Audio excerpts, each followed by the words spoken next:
수능 특강 독서 사회문화 7강입니다. 저작권법은 저작물을 창작한 저작자의 권리를 보호하는 법입니다.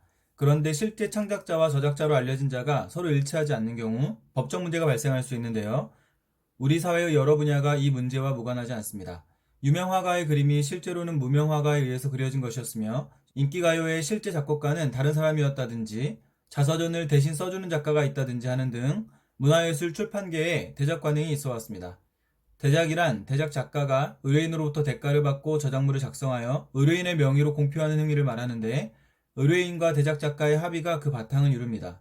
대작 관행은 그것이 사람들의 보편적인 법 감정에 부합하는가의 문제를 넘어 민형사상의 책임과 관련된 법적인 쟁점들을 안고 있습니다. 첫 번째 쟁점은 저작권법상의 창작자 원칙입니다. 창작자 원칙이 지명하는 저작자는 저작물을 창작한 자인데 이는 창작적 표현에 실질적으로 기여한 창작자만이 저작자의 지위를 원시적으로 취득할 수 있다는 의미입니다. 따라서 대작의 경우 의뢰인은 저작자의 지위를 얻을 수 없으며 이는 아이디어, 소재, 자료의 제공, 창작의 보조, 자본과 시설의 제공 행위에도 마찬가지입니다.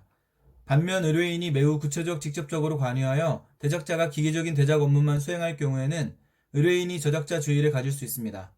이를 아이디어 표현 이분 원칙이라 하는데 비록 명문화되어 있지는 않지만 판례상 저작권 보호 범위를 판단하는 일반적인 기준으로 작용하고 있습니다. 물론 당사자 합의로 실제 창작하지 않은 자의 이름이 원본, 복제물을 표시할 경우 일단 저작자로 추정될 수 있습니다. 그러나 이는 어디까지나 추정이므로 번복 방법이 남아 있습니다. 즉 허위 표시 저작자의 명의 공표를 승낙한 창작자도 저작자와의 신뢰관계에 문제가 생기거나 심경의 변화가 생겼을 때 자기가 저작자라고 주장할 수 있습니다. 이때 직접 쓴 원고나 메모처럼 창작 사실을 입증할 수 있는 구체적 자료들을 제시하여 자신의 주장을 입증해야 합니다. 성공적으로 입증하면 저작자의 지위는 회복되고 자신의 이름으로 저작권을 등록할 수 있는데요. 다만 대가로 받은 금액을 돌려주거나 손해배상 책임을 질 수도 있습니다. 두 번째 쟁점은 창작자가 본인의 존재를 밝힐 수 있는 권리인 성명 표시권에 관한 것입니다. 의뢰인 명의 표시로 저작물을 판매한다는 것은 대작 작가가 자신의 성명 표시권을 포기한 셈인데 현재 우리나라의 성명 표시권은 저작 인격권 중 하나로 일심 전속권 성격에 포기할 수 없는 권리입니다. 여기서 일종의 모순이 발생하는데 그래서 일부 국가들은 실용적인 관점에서 위탁 저작물을 업무상 저작물로 폭넓게 인정하여 의뢰인을 저작자로 간주합니다. 성명 표시권의 포기를 인정하는 것이죠. 그러나 우리나라는 창작자 원칙의 예외를 극히 제한적으로만 인정하고 있기 때문에 성명 표시권의 문제를 해결하려면 업무상 저작물의 성격에 대해 면밀하게 검토한 후 입법 과정을 거쳐야 합니다. 끝으로 대작이 다른 사람의 법익을 침해한다고 보는 관점이 있습니다. 이 관점에서는 허위 표시 저작자가 형법상 업무방해죄로 처벌을 받을 수도 있습니다.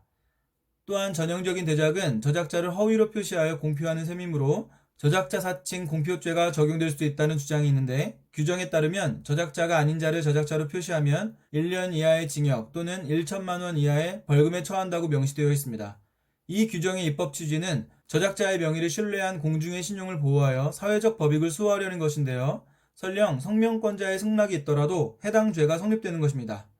이미 우리 문화예술계, 출판계에 관행이 된 대작 행위는 이렇게 다양한 법적 쟁점들을 내포하고 있으므로 향후 활발한 사회적 논의가 필요합니다.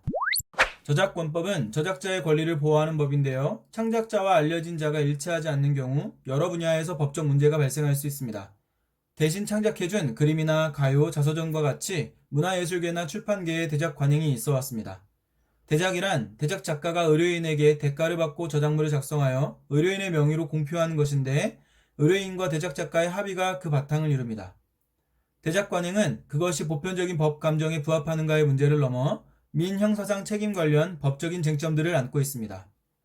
첫 번째 쟁점은 저작권법상의 창작자 원칙인데 이는 실질적으로 기여한 창작자만이 저작자의 지위를 취득한다는 의미입니다. 따라서 대작의 의뢰인은 저작자의 지위를 얻을 수 없으며 아이디어, 소재, 자료 제공이나 창작 보조, 자본, 시설의 제공의 경우도 마찬가지입니다. 반면 의뢰인이 구체적 직접적으로 관여하고 대작자는 기계적 수행일 경우에 의뢰인이 저작자의 지위를 가질 수 있습니다. 이를 아이디어 표현 이분 원칙이라 하는데 판례상 저작권 보호 범위의 판단 기준으로 작용하고 있습니다. 물론 당사자 합의로 창작하지 않은 자의 이름이 표시될 경우 일단 저작자로 추정될 수 있습니다. 그러나 이는 추정일 뿐 번복할 수 있는 방법이 있습니다. 즉 허위 명의 공표를 승낙한 창작자가 신뢰관계나 심경의 변화 등의 이유로 자기가 저작자라고 주장할 수 있습니다. 이때 창작 사실을 입증할 수 있는 자료들을 제시하여 성공적으로 입증하면 저작자의 지위는 회복되고 저작권 등록도 할 수 있는데요. 다만 대가 금액의 반환이나 배상 책임을 질 수도 있습니다. 두 번째 쟁점은 창작자가 본인을 밝힐 권리인 성명 표시권에 관한 것입니다.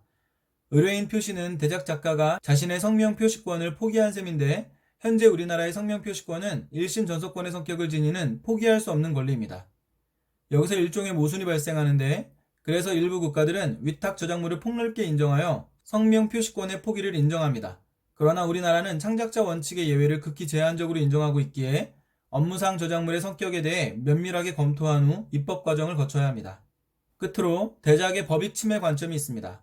이 관점에서는 허위 표시 저작자가 형법상 업무 방해죄로 처벌을 받을 수도 있습니다. 대작은 저작자를 허위 표시하여 공표하는 것인데 여기에 저작자 사칭 공표죄의 규정에 따라 징역과 벌금에 처해질 수 있습니다. 이 규정의 입법 취지는 저작자를 신뢰한 공중의 신용을 보호하여 사회적 법익을 수호하려는 것이기에 성명권자의 승낙이 있어도 해당 죄는 성립되는 것입니다. 이미 관행으로 자리 잡은 대작 행위는 이렇게 다양한 법적 쟁점들을 내포하고 있으므로 향후 활발한 사회적 논의가 필요합니다. 저작권법은 창작자와 알려진 자가 일치하지 않는 경우 여러 분야에서 발생할 수 있는 법적 문제를 다루는 법입니다. 그동안 우리 문화예술, 출판계에 대작 관행이 존재해 왔는데 이는 대작 작가와 의뢰인 사이에 이미 체결한 합의를 바탕으로 하기는 합니다. 그럼에도 여기에는 민형사상의 몇 가지 법적 쟁점들이 담겨 있습니다. 그 첫 번째로 창작자 원칙을 들 수 있는데 실질적 창작자만 저작자라는 의미입니다. 따라서 의뢰인은 원칙적으로 저작자의 지위를 얻을 수 없습니다. 그러나 의뢰인이 직접적으로 창작에 관여했을 경우 저작자의 지위를 인정하기도 하는데 이를 아이디어 표현 이분 원칙이라 합니다. 이 원칙은 판례상 저작권 보호 범위의 판단 기준으로 작용하고 있습니다. 물론 당사자 합의로 이름이 표시될 경우 일단은 저작자로 추정됩니다. 그러나 이는 어디까지나 추정일 뿐 번복 방법이 있습니다. 즉 허위 명의 공표를 승낙한 창작자가 자신의 창작 사실을 성공적으로 입증하면 저작자의 지위는 회복되고 저작권 등록도 할 수 있는 것입니다. 다만 대가 금액의 반환, 배상 책임의 문제가 생길 수 있습니다. 두 번째는 성명 표시권에 관한 것입니다.